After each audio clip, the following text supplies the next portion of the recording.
하나님의 말씀은 에스겔서 20장 1절에서 9절까지의 말씀입니다. 저와 여러분이 한 목소리로 읽도록 하겠습니다. 일곱째 해 다섯째 달 열째 날에 이스라엘 장로 여러 사람이 여호와께 물으려고 와서 내 앞에 앉으니 여호와의 말씀이 내게 임하여 이르시되 인자야 이스라엘 장로들에게 말하여 이르라. 주 여호와께서 이렇게 말씀하셨느니라. 너희가 내게 물으려고 왔느냐? 내가 나의 목숨을 걸고 맹세하거니와 너희가 내게 묻기를 내가 용납하지 아니하리라. 주 여호와의 말씀이니라. 인자야 내가 그들을 심판하려느냐? 내가 그들을 심판하려느냐? 너는 그들에게 그들의 조상들의 가증한 일을 알게 하여 이르라. 주 여호와께서 이같이 말씀하셨느니라. 옛날에 내가 이스라엘을 택하고 야곱 집의 후예를 향하여 내 손을 들어 맹세하고 애굽 땅에서 그들에게 나타나 맹세하여 이르기를 나는 여호와 너희 하나님이라 하였노라. 그날에 내가 내 손을 들어 그들에게 맹세하기를 애굽 땅에서 인도하여 내어 그들을 위하여 찾아 두었던 땅 곧 젖과 꿀이 흐르는 땅이요 모든 땅 중에 아름다운 곳에 이르게 하리라 하고 또 그들에게 이르기를 너희는 눈을 끄는 바 가증한 것을 각기 버리고 애굽의 우상들로 말미암아 스스로 더럽히지 말라. 나는 여호와 너희 하나님이니라 하였으나 그들이 내게 반역하여 내 말을 즐겨 듣지 아니하고 그들의 눈을 끄는 바 가증한 것을 각기 버리지 아니하며 애굽의 우상들을 떠나지 아니하므로 내가 말하기를 내가 애굽 땅에서 그들에게 나의 분노를 쏟으며 그들에게 진노를 이루리라 하였노라.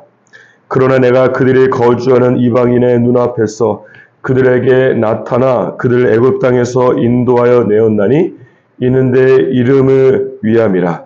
내 이름을 그 이방인의 눈앞에서 더럽히지 아니하려고 행하였음이니라. 아멘. 오늘 본문 말씀 안에 보면 이스라엘 장로 여러 사람이 하나님께 묻기 위해서 에스겔을 찾아왔습니다. 이스라엘 장로들은 무엇보다 지금 포로 상태에 있는 그들의 미래가 어떻게 펼쳐질지 궁금했기 때문에 그렇습니다. 하지만 3절 이하의 말씀을 보면 하나님께서 이스라엘 장로들의 질문에는 전혀 답변하지 않으시고 오히려 이스라엘의 죄악에 대해서 말씀하고 있습니다. 이것은 제가 지난번에 한번 살펴보았지만 하나님께서 바라보실 때에는 이스라엘이 그들의 근본적인 문제인 죄악을 회개하고 죄악을 다루지 않으면 그들에게 축복된 미래는 전혀 열릴 가능성이 없기 때문입니다. 그래서 4절 이하의 말씀을 보시면 하나님께서 애굽 시절로 거슬러 올라가서 당시부터 이스라엘이 얼마나 하나님께 신실하지 못했는지에 대해서 말씀하고 있습니다. 하나님께서 이스라엘을 수많은 민족들 가운데서 택하시고 그들을 애굽 땅에서 인도하여서 가나안 땅에 이르게 하였다라고 말씀하고 있습니다. 6절 말씀을 보시면 하나님께서 이 가나안 땅을 어떻게 표현하고 있습니까?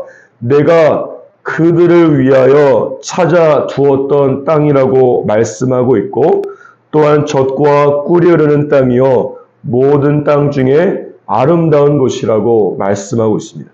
이것은 마치 신랑이 신부와 함께할 허니문을 꿈꾸면서 미리 준비한 영적인 보금자리요 신혼집과 같은 것입니다.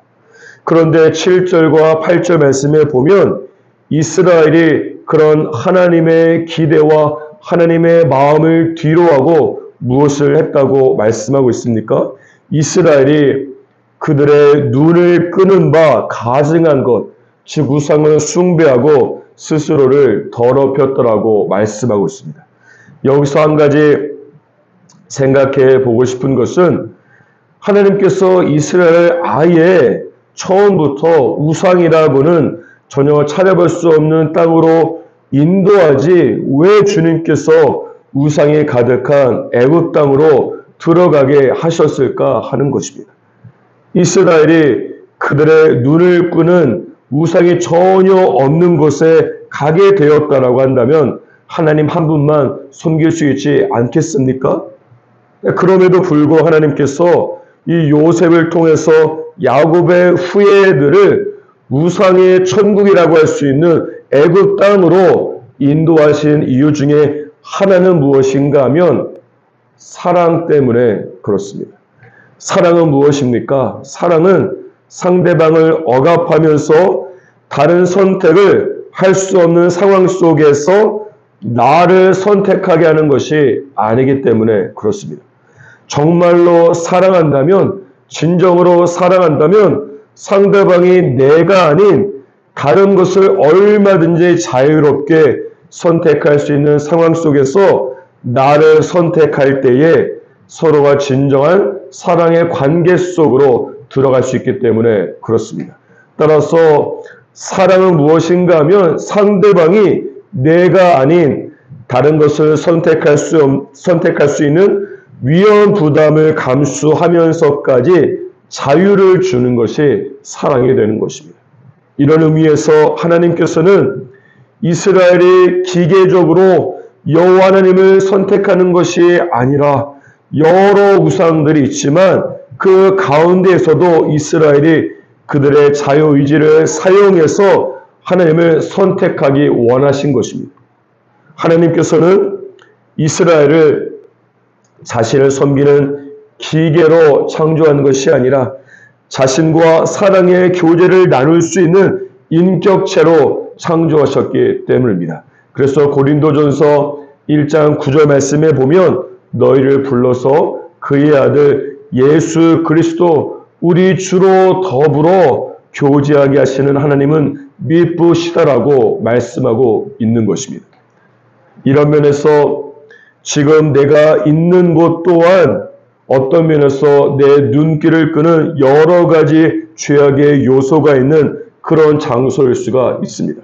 하나님께서 안목이 전혀 없으셔서 그런 장소로 나를 부르신 것이 절대 아닙니다. 하나님께서 나에 대한 영적인 안목이 있으시기 때문에 오히려 나를 그런 장소로 부르신 것이에요. 나에 대한 어떤 안목을 갖고 계십니까? 하나님께서는 내가 나의 눈길을 끄는 수많은 것들이 있음에도 불구하고 내가 죄악의 길을 선택하지 않고 내 자유의지를 사용해서 말씀의 길을 선택할 것에 대해서 주님께서 나를 신뢰하고 나에 대한 그런 안목을 가지고 계시기 때문에 그렇습니다. 하나님께서는 지금 내가 있는 장소에서 영적 어려움을 극복하고 믿음의 길을 걸어갈 것을 신뢰하고 계신 것입니다. 내가 나 자신을 영적으로 믿지 못할 때조차도 하나님께서는 나를 믿어주고 계신 것입니다. 왜냐하면 하나님께서 나를 사랑하시기 때문입니다. 정말 멋진 하나님이시지 않습니까? 그러므로 나를 향한 하나님의 사랑과 하나님의 안목과 하나님의 신뢰를 기억하면서 내 눈길을 끄는 것에 이끌려 살아가지 말고 내 눈길과 마음을 하나님께 두기로 결정하면서 하나님을 따라서 살아가시기를 주님의 이름으로 축복합니다. 오늘 이 날이 내가 자유의지를 사용해서 하나님을 선택하고 사랑하기로 결정한 데이 1이 되기를 주님의 이름으로 축복합니다. 다시 본문 말씀으로 돌아와서 8절 첫 부분에 보시면 이스라엘이 그들을 향한 하나님의 사랑을 버리고 반역했다라고 말씀하고 있습니다. 이스라엘은 그들의 눈을 끄는 바 가증한 것을 절대로 버리지 못하고 또한 애굽의 우상들을 떠나지 않았다고 말씀하고 있습니다. 그 결과 8절 마지막 부분에 보시면 하나님께서 무엇이라고 말씀하고 있습니까? 내가 애굽 땅에서 이스라엘에게 나의 분노를 쏟아버리고 나의 진노를 이룰 것이라고 말씀하고 있습니다. 하지만 9절에 보면 첫 번째 단어가 무엇입니까? 그러나입니다. 그러나 하나님께서는 내 이름을 위하여 이스라엘을 심판하지 않으시고 애굽 땅에서 출애굽시키실 것이라고 말씀하고 있습니다. 이것은 이스라엘은 하나님을 반역하였으나 그러나 하나님께서는 이스라엘을 버리지 않고 멸망시키지 않은 것을 말씀하는 것이에요. 하나님께서 그러나라고 말씀하신 그 이유가 오늘 본문 말씀에서는 중요한데, 오늘 본문 말씀 9절 중반에 보시면 하나님께서 내 이름을 위하여 이스라엘을 애굽 땅에서 인도하여 내었다라고 말씀하고 있습니다.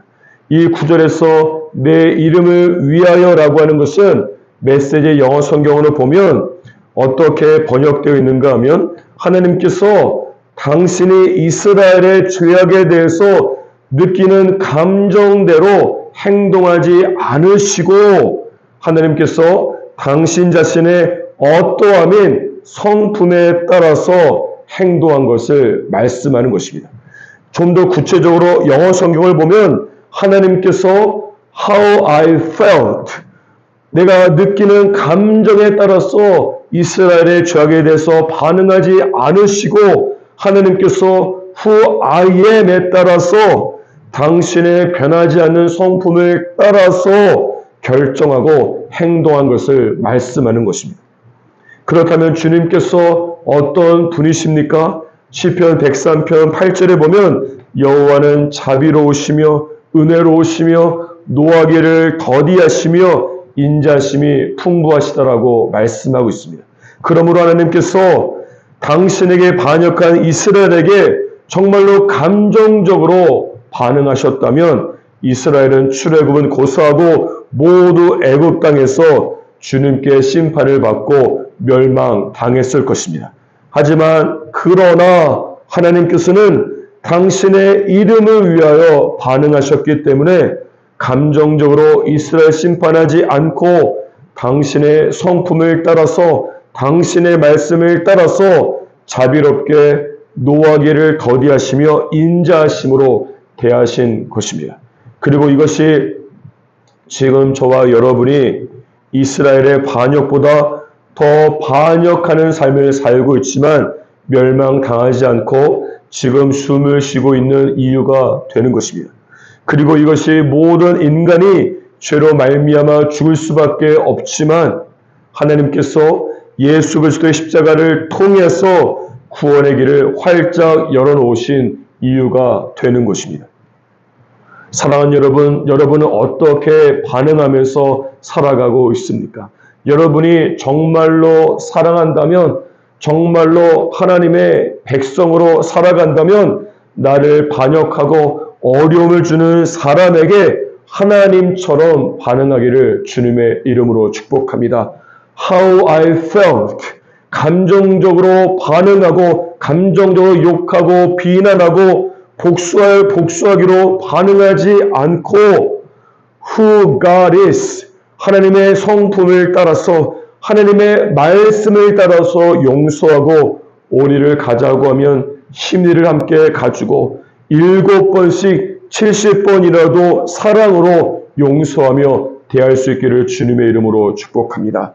사랑이라고 하는 것은 감정의 차원을 넘어서서 하나님의 말씀에 따라 의지적으로 결정하고 선택하는 것이기 때문에 그렇습니다.